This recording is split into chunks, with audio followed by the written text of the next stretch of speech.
حسبي ربي جل الله ما في قلبي غير الله نور محمد صلى الله لا إله إلا الله حسبي ربي جل الله ما في قلبي.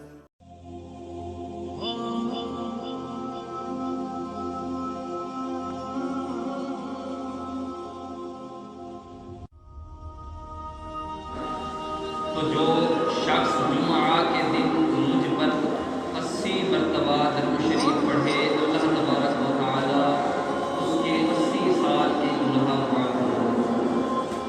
یہاں جو گناہوں کی تکفیر کے بارے میں کہا گیا ہے کہ رب گناہ معاف فرما دیتا ہے، یہ جو گناہ ہے وہ صغیرہ گناہ مراد ہے۔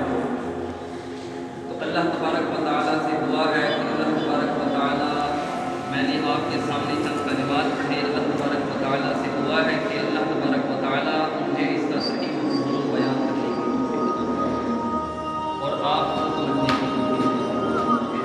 حضور کی حدیث ہے، من وقر صاحب بدعۃ فقد اعان علی حکم الاسلام، جس نے کسی بد مذہب کی تعظیم و توقیر کی اس نے اسلام اٹھانے میں مدد کی۔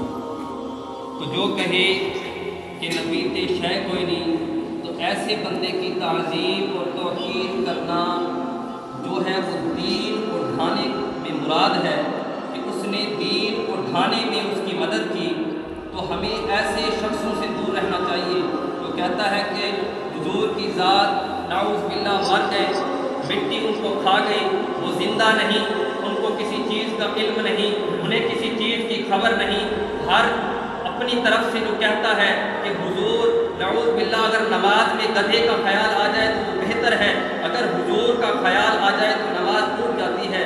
میں نے آپ کے سامنے آیت کریمہ کی تلاوت کی ہے، اس میں اللہ تبارک و تعالیٰ ارشاد فرماتا ہے، قد جاءکم من اللہ نور و کتاب مبین، تحقیق آیا تم لوگوں کے پاس نور اور کتاب۔ یہاں نور تفسیر ابن عباس میں ہے، نور سے مراد حضور کی ذات ہے۔ جب حضور کی ذات نور مراد ہے تو یہاں نور سے مراد جب حضور کی ذات ہے۔ اب ایک نقطہ یہ ہے، یہ جو نور ہے نا، نور یہ ناکرہ کیوں لایا گیا؟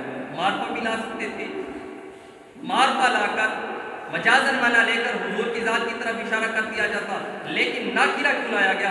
ناکرہ جو ہوتا ہے اس کے اوپر تنوین آتی ہے۔ تنوین دو طرح کی آتی ہے، یا تو وہ تعظیم کے لیے آتی ہے یا تحقیق کے لیے آتی ہے۔ ارے جب نور حضور